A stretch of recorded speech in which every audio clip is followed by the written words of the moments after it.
I want to start by saying that I never wanted this. I never wished for destruction. I'm not the kind of person who finds joy in the suffering of others, even when those others have caused me a world of pain. But as I stand here, looking out from my reinforced observation window at a landscape of utter annihilation, a sliver of something dark and triumphant is twisting in my gut, and I can't say it feels bad. It feels like justice. It feels like the world finally violently agreeing with me. Before you judge me, let me tell you my story. A story about a house, a hurricane, and a family that is about to learn that some foundations are built stronger than others. If you've ever been the black sheep, the odd one out, the one whose dreams were laughed at, then you need to hear this, because what happened to me could happen to you, and you need to be ready when it does. And make sure you stick around until the end, because you won't believe how it all plays out, and I want to hear what you would have done in my shoes. The first sound I heard after the storm wasn't the wind, which had howled like a legion of demons for 12 straight hours. It wasn't the groaning of stressed metal or the splintering of wood. My home, my beautiful solid curved concrete dome, had absorbed the fury of Hurricane Althea with nothing more than a low, resonant hum. No, the first sound I heard in the pre-dawn quiet was a timid, desperate tapping on my steel-reinforced door. It was a sound so alien in the symphony of destruction that I almost thought I was imagining it. I checked the perimeter cameras, my heart a steady, rhythmic drum against my ribs. The feeds were grainy, the lenses spattered with salt water and debris, but the image was unmistakable. Huddled on my small, elevated porch, looking like drowned rats who had crawled from a sinking ship, were my father, Marcus, my mother, Eleanor, my golden boy brother, Tristan, and his perfectly manicured wife, Cynthia. Their faces, usually composed with an air of casual superiority, were masks of shock and disbelief. Their expensive resort wear was ripped and stained, clinging to their shivering bodies. They were a portrait of ruin, and I felt nothing. No pity. No surge of familial duty. Just a cold, flat calm. It wasn't about revenge back then. It was just observation. I keyed the intercom, my voice steady, devoid of the emotion that was churning somewhere deep inside me. Yes, the sound of my own calm voice crackling through the external speaker made them flinch. My father, Marcus, a man used to commanding boardrooms and belittling his only daughter, stepped forward. His voice, usually a booming baritone, was a ragged whisper. "Felicity, honey, open the door, please. We lost everything." Everything? The word hung in the humid, salt-thick air. He meant their house, of course. Their sprawling, 10,000 square foot palace of glass and imported Italian marble they had so arrogantly named the Crest. It had sat on the most desirable stretch of beachfront, a monument to their wealth and status. My home, which I had simply named the Anchor, was set further back on a rocky outcrop they had deemed worthless, a leftover piece of the land our grandparents had left us. They called it my ugly bunker, my concrete mushroom, Doomsday Dora's disaster dome. Tristan had laughed the loudest, his arm slung around Cynthia's waist, as they stood on the half-finished frame of their mansion, pointing. "What are you preparing for, Fliss? The zombie apocalypse? Going to live on canned beans and paranoia?" My mother had just wrung her hands and sighed, a performance of gentle concern she had perfected over a lifetime. "Oh, Felicity, darling, it's just so aggressive, so permanent. What will the neighbors think? They never asked what I thought, they never cared, they just mocked. Now, here they were. the jesters begging for entry into the fortress of the fool. I stood there for a long moment, my hand hovering over the electronic lock, the silence stretching. I could have left them out there. I know some of you are screaming at me right now, telling me to do just that, let them reap what they sowed, and believe me, a part of me, a very large part, wanted to, but another part, the part that had spent a lifetime seeking their approval, the part that had designed this very house to protect, felt a different pull. It wasn't love. It was something else. It was the sudden, intoxicating realization of absolute power. I unlatched the door. The heavy steel swung inward with a quiet hiss of compressed air, revealing them in all their wretchedness. The smell of salt water, mud, and fear washed over me. They stumbled inside, their eyes wide as they took in the scene. The calm, the quiet, the light. My home was an open-plan circle, warm and dry, illuminated by the soft glow of my battery-backed LED lighting. A pot of coffee was already brewing, its rich aroma, a stark contrast to the stench of decay they'd brought in with them. They looked around, not at me, but at the structure itself, at the curved, seamless walls, the deep-set, shatter-proof windows, the utter, unshakable solidity of it all. The mockery was gone from their eyes, replaced by a raw, desperate envy that was more satisfying than any apology. My mother was the first to speak, her voice trembling as she ran a hand along the smooth, cool concrete of the wall. "It sits still standing." I just looked at her, my expression unreadable. "Yes," I said, my voice as solid as the walls around them. "It is. I built it that way." And in that moment, as they stood dripping on my polished concrete floor, a family of shipwrecked kings and queens, they weren't just my family anymore. They were my subjects. They just didn't know it yet. It wasn't about revenge, not yet. But the thought was there, a tiny resilient seed, planted in the rubble of their arrogance, ready to take root in the fertile ground of their desperation.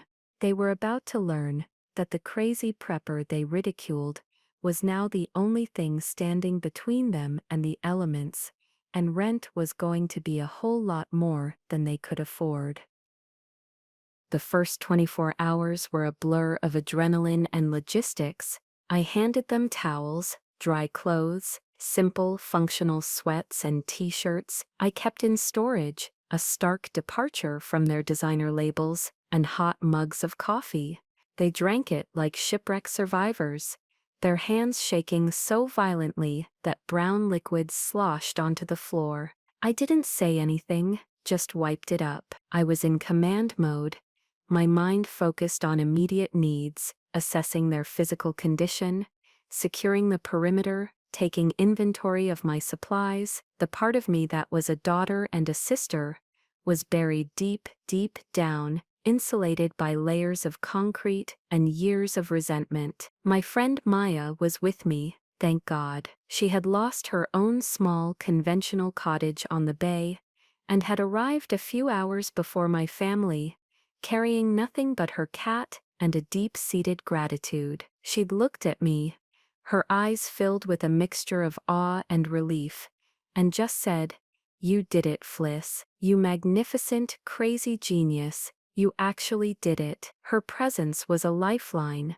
a buffer against the tide of toxicity that had just washed into my sanctuary. She helped me get them settled, her quiet competence a stark contrast to my family's stunned helplessness. It was when they started talking that the flashbacks began, each word a key unlocking a vault of past humiliations. They huddled on my large, built-in semicircular sofa, wrapped in emergency blankets, and the stories of their terror spilled out. They spoke of the wind tearing the custom-milled cypress siding from their walls, of the storm surge exploding through their floor-to-ceiling windows, of clinging to the wreckage of their grand staircase as the ocean reclaimed their palace, but there was no gratitude in their voices, only a dazed, indignant disbelief, as if the universe had made a grave clerical error. It was my father, Marcus, who triggered the first wave of memory. He looked around my home, his gaze sweeping over the integrated shelving, the simple functional furniture, the visible conduits for the electrical and water systems. "It's a marvel of engineering, I'll give you that, Felicity," he said, his tone that of a man assessing a piece of machinery, crude, but effective. "Thank God your little hobby turned out to be useful for something." A little hobby. My mind snapped back 3 years, to the day I presented my plans to them. We were in my father's study in our old family home, the one they'd sold to finance their separate beachfront dreams. The air was thick with the scent of leather and condescension. I had unrolled the blueprints on his massive mahogany desk, my hands trembling with a mixture of excitement and nerves. I had spent years on this. My degree was in structural engineering, with a focus on sustainable and disaster-resistant architecture. This dome wasn't a whim.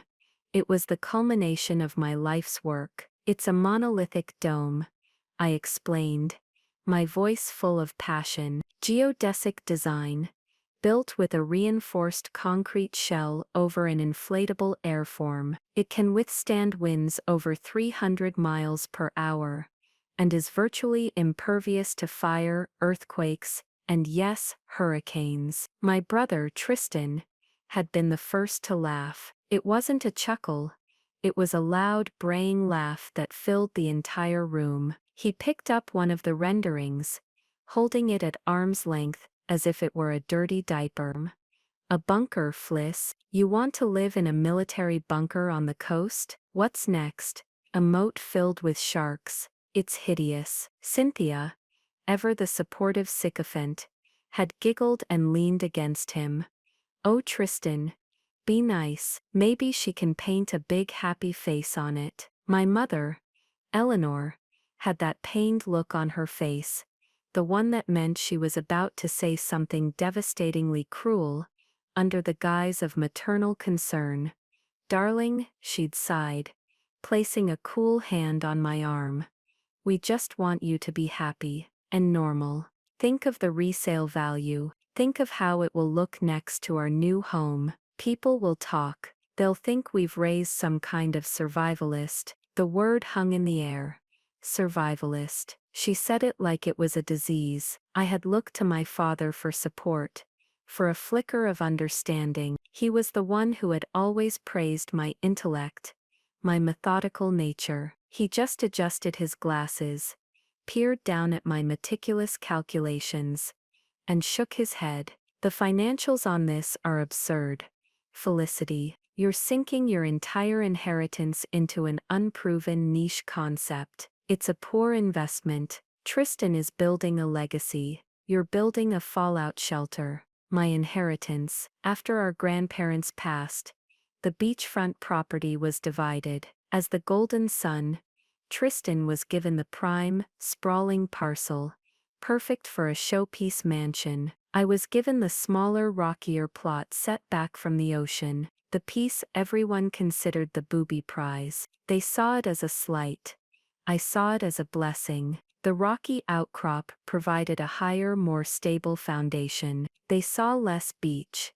I saw more safety. They had taken their inheritance and leveraged it to the hilt, building a monument to ego that was as fragile as it was beautiful. I had taken my smaller share and invested every penny into strength, into resilience, into survival. They built on sand, and I built on rock, both literally and figuratively. Back in the present, my mother's voice pulled me from the memory. She was shivering, despite the warmth of the room. "I just can't believe it's all gone," she whispered, tears welling in her eyes. "My Gordons, my beautiful orchids, all gone." Tristan put a comforting arm around her, glaring at me as if I were somehow responsible. "Don't worry, Mom. We'll rebuild bigger and better. Once the insurance money comes through. The mention of insurance sent a jolt through me. It wasn't a jolt of anger, but of clarity. It was the moment my passive defense turned into an active strategy, because I knew something they didn't. I knew their insurance policy had a specific clause, one common in coastal areas, an act of God's exclusion that was notoriously difficult to fight. But more than that, I knew something about the land itself, and that knowledge was about to become my greatest weapon. Maya caught my eye from across the room. She saw the shift in my expression, the hardening of my features. She gave a tiny, almost imperceptible nod. She had been my rock through the entire building process, spending weekends helping me mix concrete or run wiring, listening to my rants about my family's willful ignorance. She knew every secret of this house, and every secret of my heart. Her presence now was a silent affirmation. You have the power here. You set the terms. I stood up, the movement drawing all their eyes to me. The time for being a gracious host was over. There are some things we need to establish, I said, my voice leaving no room for argument. You are welcome to shelter here, but this is not a hotel. It's a functioning survival station, and I am its commander. There are rules. My father's eyebrows shot up. Rules? Felicity, for God's sake, we're your family. We've just been through a traumatic ordeal, and I'm sorry for that, I said, the words sounding hollow even to me. But your trauma doesn't suspend the laws of physics. We have finite resources: power, water, food. Everything is on a strict rationing schedule. There will be chores. Everyone contributes to the running of this facility. No exceptions. Tristan scoffed, a flicker of his old arrogance returning. Chores? You want me to do chores? Fliss, be serious. I have never been more serious in my life, I replied, my gaze locking onto his. You will check the water filtration system every 6 hours. Cynthia, you're on meal prep and sanitation duty. Mom, you'll be responsible for inventory and rationing. Dad, you're on communications, monitoring the emergency bands on the ham radio. There was a stunned silence. They looked at each other, their faces a mixture of outrage and confusion. They were the lords of the manor, accustomed to staff and servants. The idea of manual labor was as foreign to them as the idea of their home being reduced to splinters. It was in that moment of their shocked silence that my resolve hardened from a liquid into something unbreakable. The years of being mocked, belittled, and dismissed coalesced into a single cold thought. They thought my house was a joke. They thought my preparations were a sign of madness. Now, my madness was their only salvation, and they were going to live by my rules. It wasn't about revenge. Not entirely. It was about order. It was about survival. But as I looked at their stunned, entitled faces, I realized it was also about education. They were about to receive a master class in a subject they had failed their entire lives: consequences. And I was going to be their teacher. My foresight went far beyond just building a strong house. That was merely the shell, the hard outer carapace. The true genius, if I can call it that, was in the guts of the place. The anchor wasn't just a home. It was a self-contained ecosystem, designed for long-term off-grid survival. And every system, every wire, every pipe was a testament to the fact that I had been planning for this exact moment for years. It wasn't that I was a prophet who knew Hurricane Althea was coming. It was that I was an engineer who understood that living on a vulnerable coastline meant a storm like Althea was not a possibility, but an inevitability. My family saw the beach and thought of parties, sunsets, and property values. I saw the beach and thought of erosion, storm surges, and fluid dynamics. They were playing checkers. I was playing chess. Over the next few days, as a tense and unfamiliar routine settled over the dome, the full extent of my preparations became clear, not just to my family, but to me. It's one thing to design these systems on paper, another to see them function under battlefield conditions. My power grid was completely independent. While the entire region was plunged into a primitive darkness, the anchor glowed. I had a hybrid system, a field of solar panels on the most sheltered slope of my property, connected to a massive bank of deep cycle batteries, stored in a reinforced compartment below the floor. For backup, I had a small whisper-quiet diesel generator with a 500-gallon tank, enough to last for months if I was careful. The first time my father saw me checking the battery levels on my master control panel, his jaw went slack. "You thought of all this," he said. Not as a question, but as a statement of dawning comprehension. I just nodded. I did. Water was even more critical. I knew the municipal water supply would be contaminated, if it was running at all, so I had a three-tiered system. The primary source was a 10,000-gallon cistern, buried beneath the dome, collecting filtered rainwater from the roof. The second was a deep well I'd had drilled into the aquifer, powered by a solar pump. The final and most crucial stage was a multi-stage purification system that could render even brackish floodwater potable. It used a series of sediment filters, a carbon block, a reverse osmosis membrane, and finally a UV sterilizer. It was overkill, according to the contractor who installed it. I called it peace of mind. Every morning, it was Tristan's job to take samples and run the tests. The first time he did it, he fumbled with the reagents, his hands, more accustomed to a golf club than a pipette, shaking with frustration. "This is ridiculous," he muttered. "It's science," I replied curtly from across the room, not even looking up from the radio receiver, "and it's keeping us from getting cholera, so do it right." And then there was the food.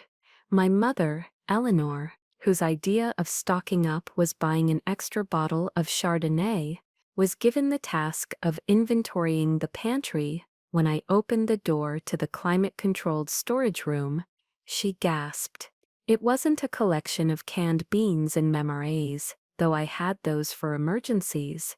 It was a testament to careful planning. Shelves were lined with vacuum-sealed bags of rice, pasta, and grains. There were hundreds of jars of home-canned vegetables from my own garden, which I had cultivated in raised beds designed to weather a storm.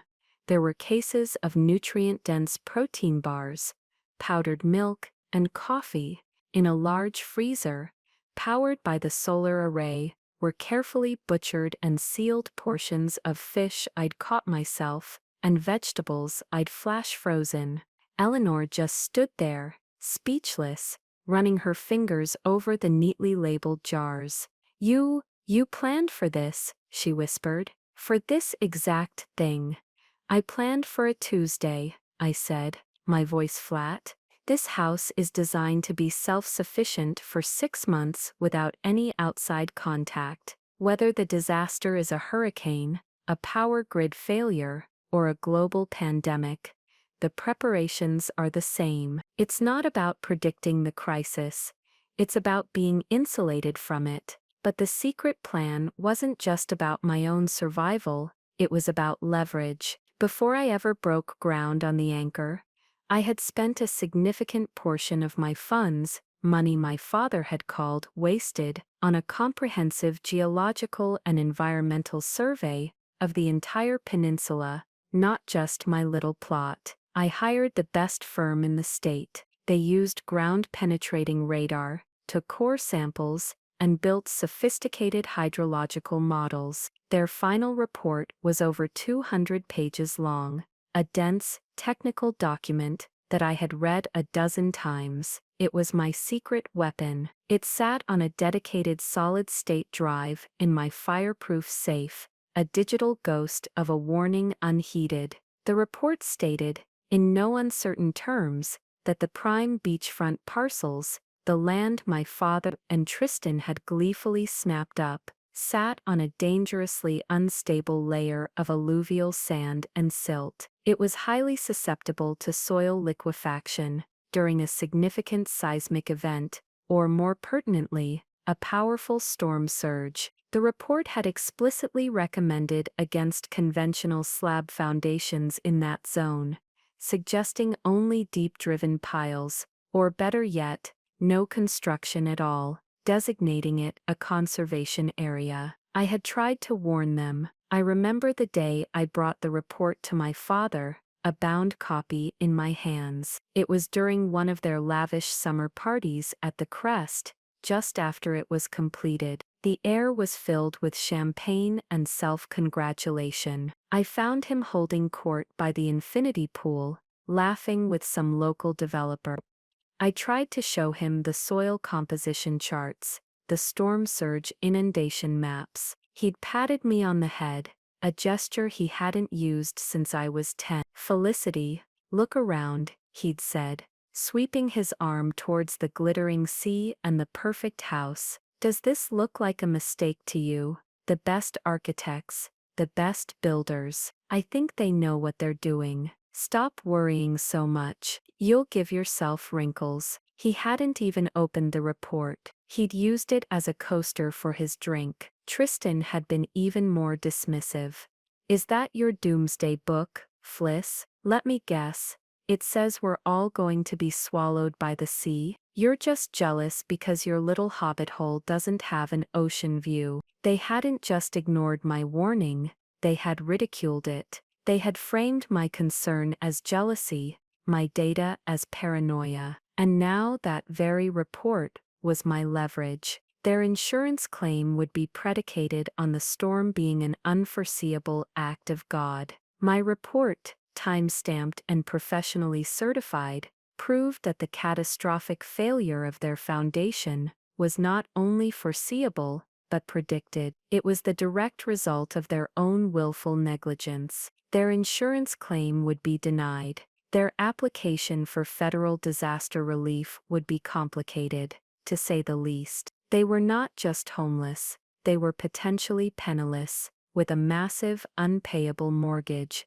on a pile of rubble, sitting on land that was now officially worthless. My ally in all of this was Maya. She was the only other person who had read the report. I had shown it to her when she was thinking of buying her cottage. Her plot, thankfully, was on more stable ground, though her wooden house hadn't stood a chance against the wind. In the evenings, after my family had retired to their designated sleeping areas on the floor, there snores a strange discordant rhythm in the dome. Maya and I would sit at the central console. She would make tea, her presence a pool of calm in my swirling emotions. "They have no idea, do they?" she asked one night, looking at the sleeping forms of my family. "No clue," I said, pulling up the geological survey on one of the monitors. "They think this is a temporary setback, a tragic inconvenience. They think they're going to get a big check and build an even gaudier monstrosity. And when they find out they're not," she asked, her eyes searching mine. "What then, Fliss?" I looked at the screen, at the colored maps showing the unstable earth beneath their phantom mansion. "Then," I said, a cold certainty hardening in my voice, "they'll finally understand that I wasn't the crazy one." They were. It wasn't about revenge, I told myself again. It was about truth. It was about vindication. But the line between the two was becoming blurrier with every passing hour. The secret plan was in motion. They were living in my world now, a world built not on money and status, but on physics and foresight. And in this world I made all the rules. The silent takeover of my own family was complete. The first few days were a fragile truce, held together by shock and the shared trauma of the storm.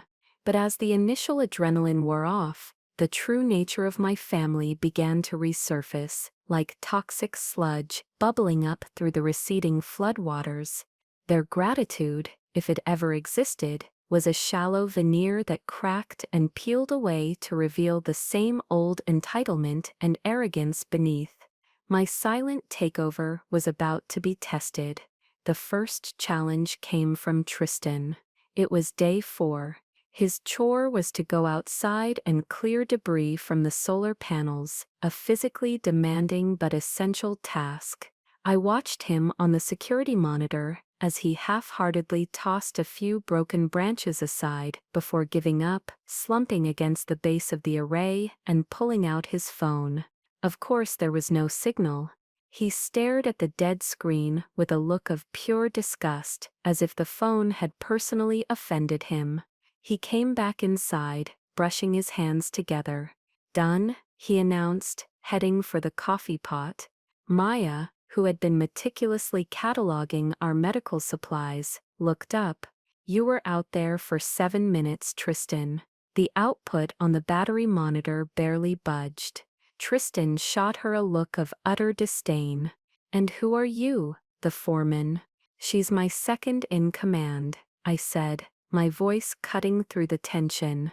I didn't get up. I just turned my chair to face him. "The panels are still 40% obstructed. No work, no dinner." He actually laughed. "You're kidding, right? You're going to deny me food? Your own brother?" "You're not my brother right now," I said, my voice dangerously quiet. "You're a resident of this facility with assigned duties, and you are not fulfilling them. The rule is simple: everyone contributes, everyone eats. You want to act like a guest at a resort, you'll be treated like one. You get nothing you don't pay for. And right now your currency is work." He stared at me, his face turning a blotchy red. For a moment I thought he was going to lunge at me. It was the same look of impotent rage I'd seen 100 times when his will was thwarted. But something was different now. The arena was different. In the outside world, he could storm off, call our father, use his money or his charm to get his way. In here the walls were curved and inescapable. He looked at our father for backup. But Marcus just stared into his coffee mug, his face grim. He looked at our mother, but Eleanor was pretending to be deeply engrossed in folding towels, her back rigid. They knew the power had shifted.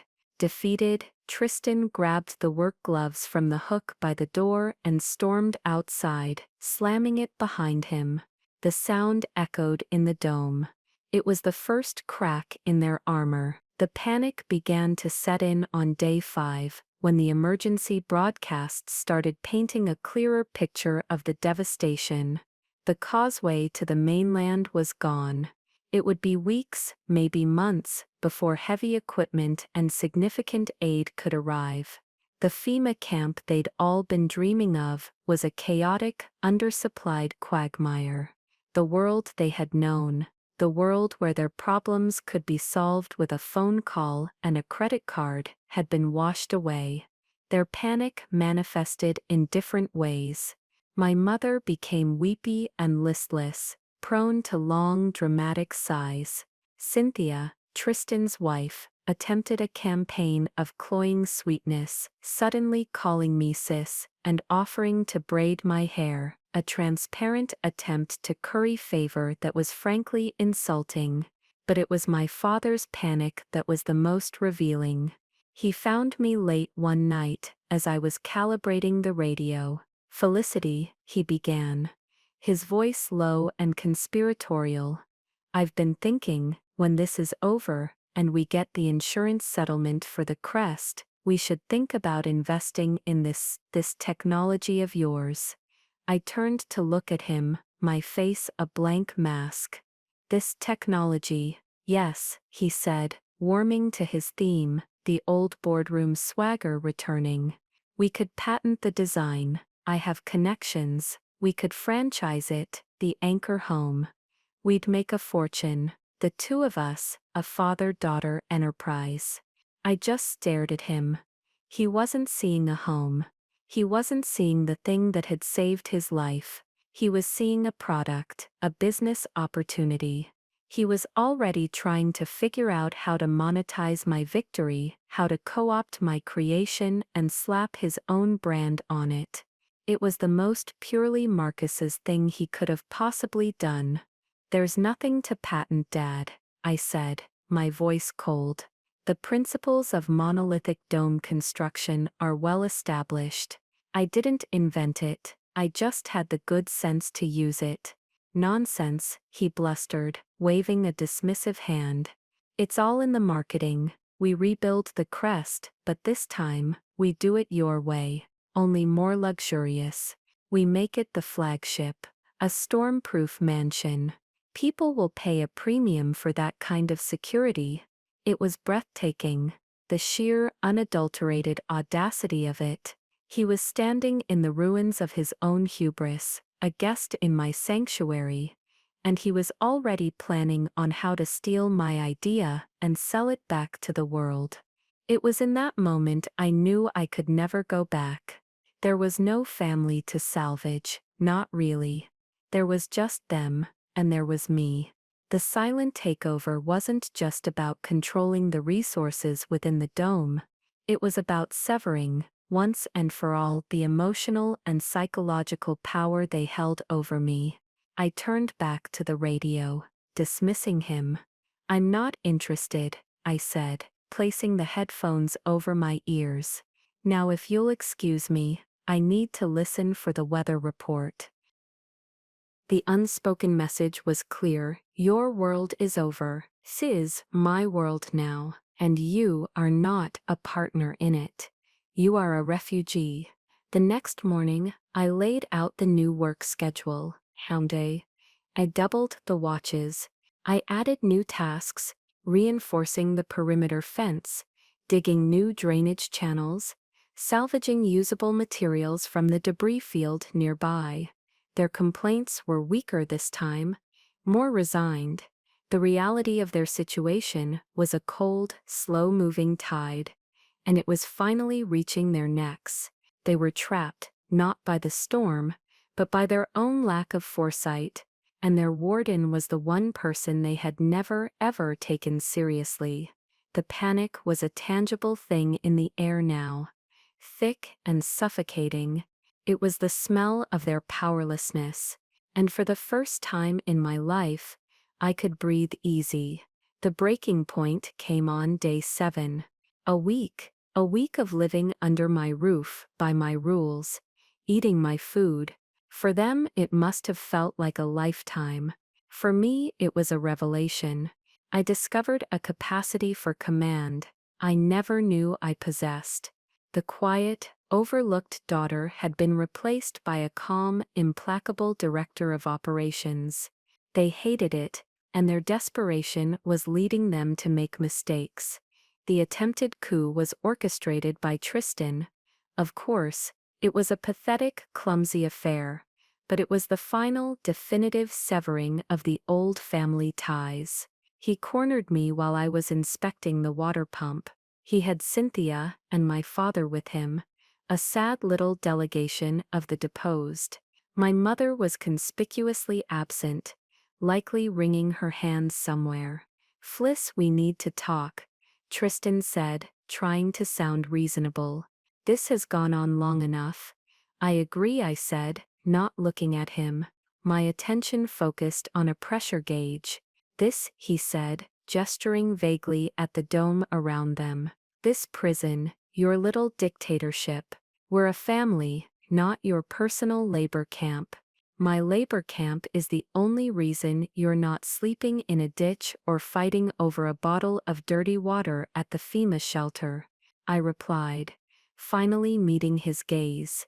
My father stepped forward, playing the part of the patriarch. "Felicity, your brother has a point. You've made your point. You were right, we were wrong. Happy, now it's time to start acting like a family again. We need to work together." "Work together?" I asked, a bitter laugh escaping my lips.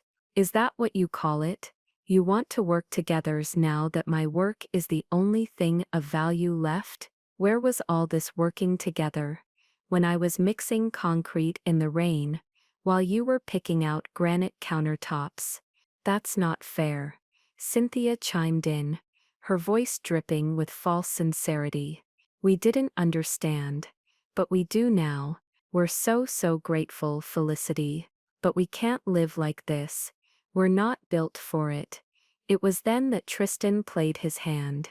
We've been talking, he said, a smug look on his face. We've decided we're leaving.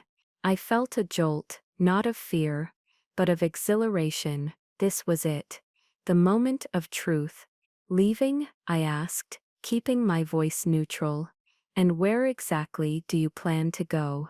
There's a private airlift service being run from the old municipal airport, he said, puffing out his chest. For people who can afford it.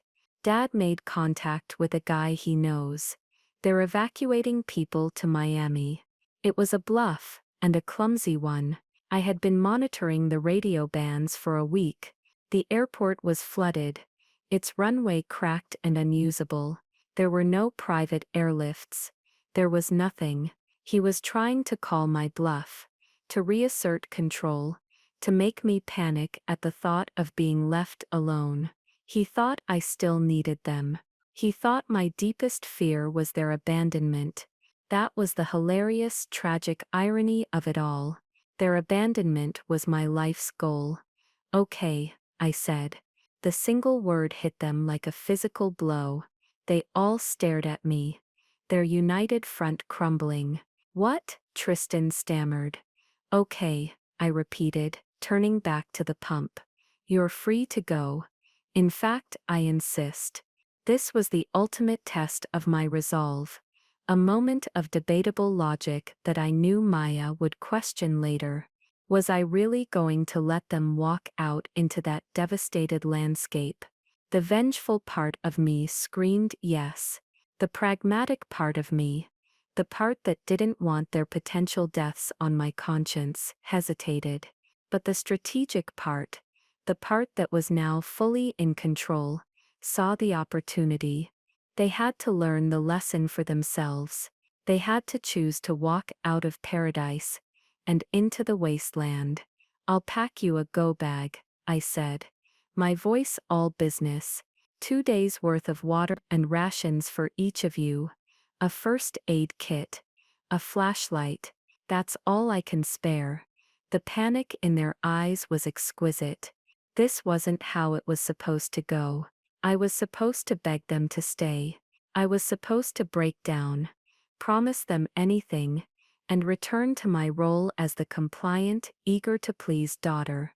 My father found his voice first. Don't be ridiculous, Felicity. You can't just throw us out. I'm not throwing you out, I said calmly. You've decided to leave. I'm respecting your decision. It's what a family does, right? Support each other's choices. The charade was over. Their desperate counter-manipulation had failed spectacularly.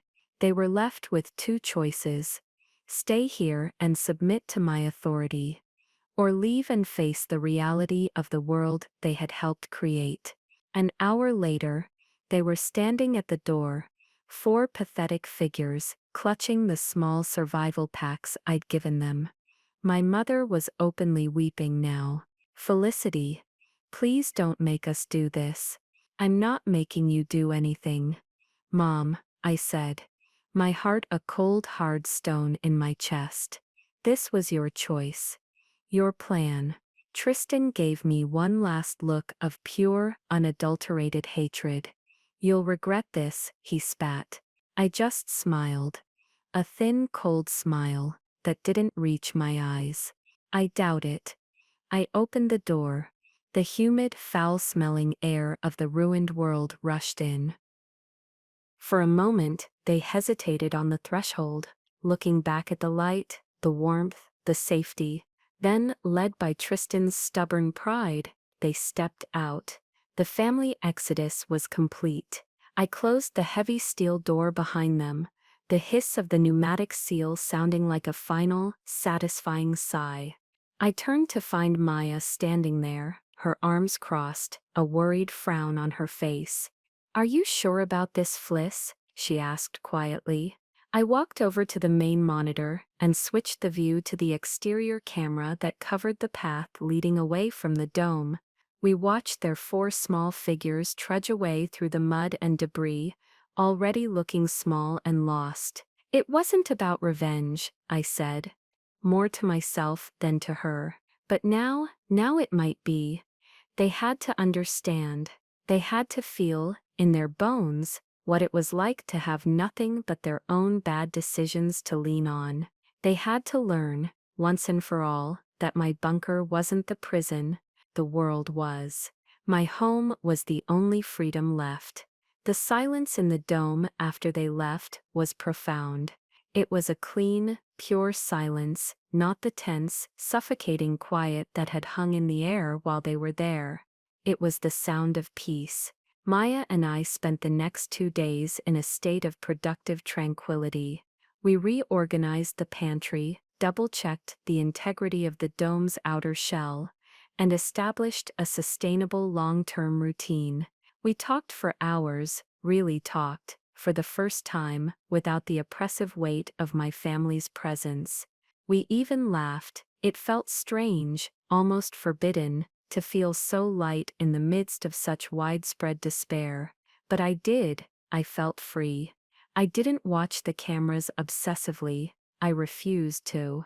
This was their journey, their lesson to learn.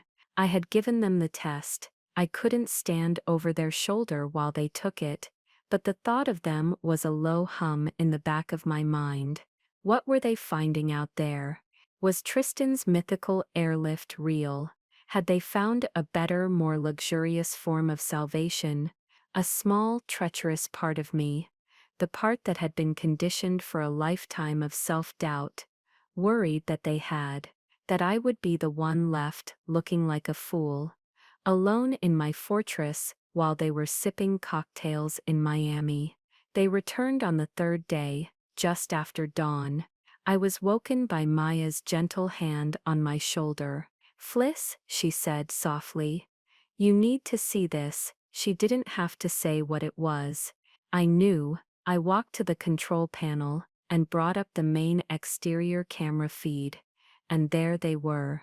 If they had looked like drowned rats when they first arrived, they now looked like something that had been chewed up and spit out by the apocalypse itself. Their clothes were in tatters. They were covered in mud from head to foot. Cynthia's perfect blonde hair was a matted wreck, and she was missing a shoe. My father's face was a mask of gray exhaustion, his shoulders slumped in utter defeat. My mother looked like a ghost, her eyes vacant and staring. But it was Tristan who was the most changed. The arrogance was gone, sand blasted away by 2 days of harsh reality. He was supporting my mother, who seemed barely able to stand, and his face was etched with a desperation so raw it was almost painful to look at. They weren't knocking, they were just standing there, huddled together for warmth, waiting, as if they knew they had forfeited the right to ask for entry. They were simply presenting themselves for judgment. I let them wait for 10 minutes. I watched them shiver in the cool morning air. I watched as my mother finally sank to the ground, too exhausted to stand. I watched as my father, a man I had never seen cry, wiped a tear from his eye. It was a petty, cruel thing to do, and it was necessary. They needed to understand that the door would not simply swing open for them anymore. Access was a privilege, not a right. Finally, I keyed the intercom. "What do you want?" My voice, amplified by the external speaker, made them all jump. Tristan stepped forward, his eyes fixed on the camera lens. His voice was a hoarse croak. "Felicity, please, we were wrong."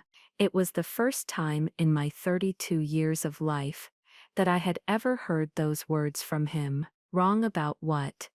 I pressed my voice like ice. I needed to hear it, all of it. About everything, he said. His voice breaking. The airport is a swamp. The roads are gone. We saw things, Fliss. People are fighting over scraps. It's exactly like you said it would be. Worse, my father chimed in. His voice hollow. It's worse. I let the silence hang for another long minute. Then I opened the door. They stumbled inside, bringing with them the stench of stagnant water and despair. They didn't even make it to the sofa this time. They just collapsed onto the floor. A heap of broken pride. I let them catch their breath. Let Maya give them water. Then I walked over to the safe, spun the dial, and pulled out the solid-state drive.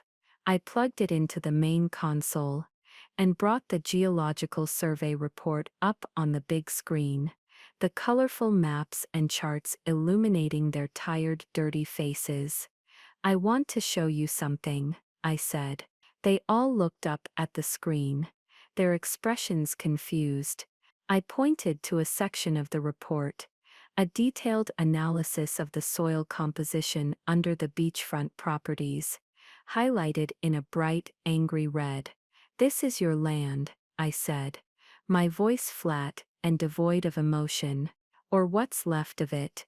This is a report I commissioned 3 years ago. It details, with scientific certainty, that the ground you built your mansion on was fundamentally unstable.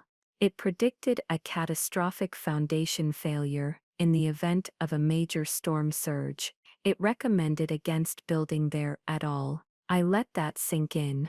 I watched their eyes scan the charts, the graphs, the damning, technical prose. I watched the dawning horror in my father's eyes as he recognized the document. You tried to show me this, he whispered, his voice full of a new, terrible understanding. At the party. I used it as a coaster.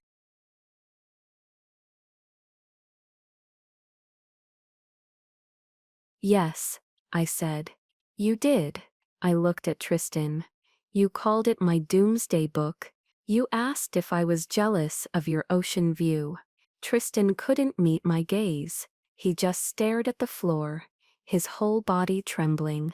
My mother was sobbing quietly. A raw, painful sound, unlike her usual performative tears. This was real grief, not just for her home, but for her own monumental foolishness. So you see, I continued, my voice gaining strength, becoming the voice of irrefutable fact, the voice of the new reality. The hurricane didn't destroy your home. Your arrogance did. Your refusal to listen, your belief that your money and your desires were more powerful than geology and physics. You weren't the victims of a random disaster.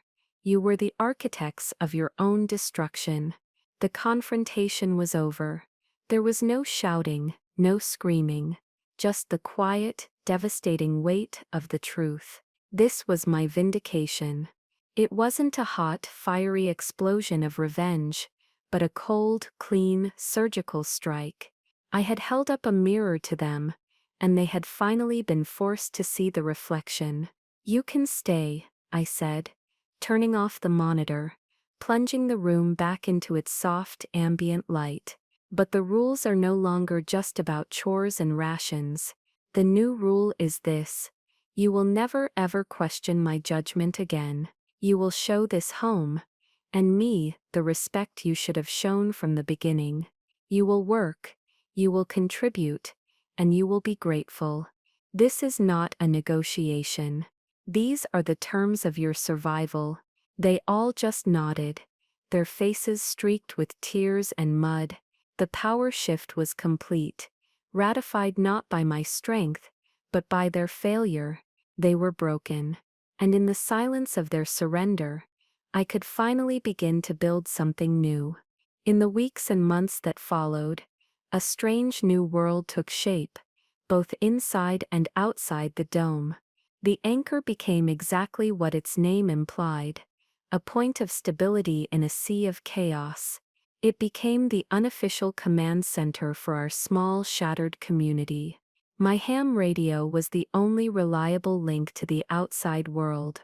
My water purification system supplied clean drinking water to our closest neighbors.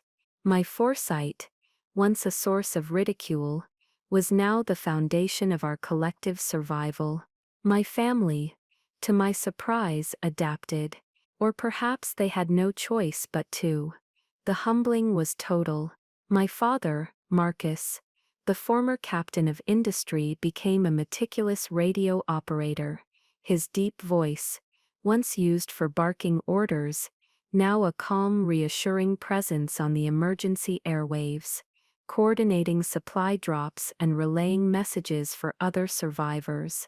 My mother, Eleanor, who once couldn't be bothered to boil her own water for tea, discovered a hidden talent for organization. She took over the management of the pantry and the rationing system with a quiet efficiency that was almost terrifying.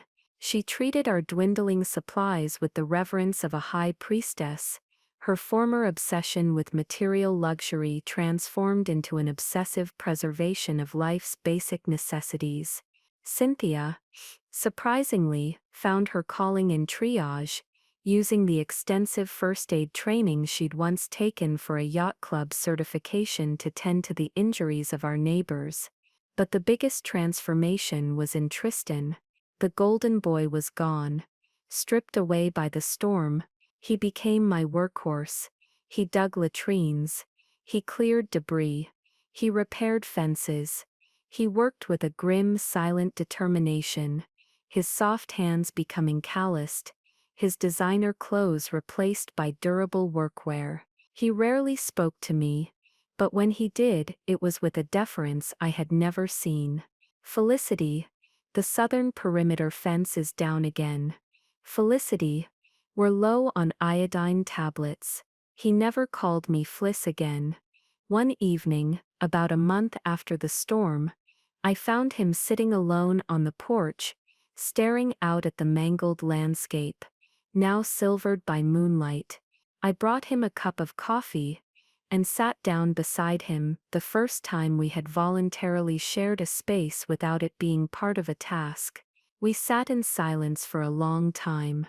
"I'm sorry," he said finally, his voice low. "For everything. For laughing at your plans. For calling you Doomsday Dora. For being for being me." I took a sip of my coffee, the warm ceramic a comfort in my hands. "Why did you hate it so much, Tristan? My house. My plans. Why did it make you so angry?" He was quiet for a moment, gathering his thoughts.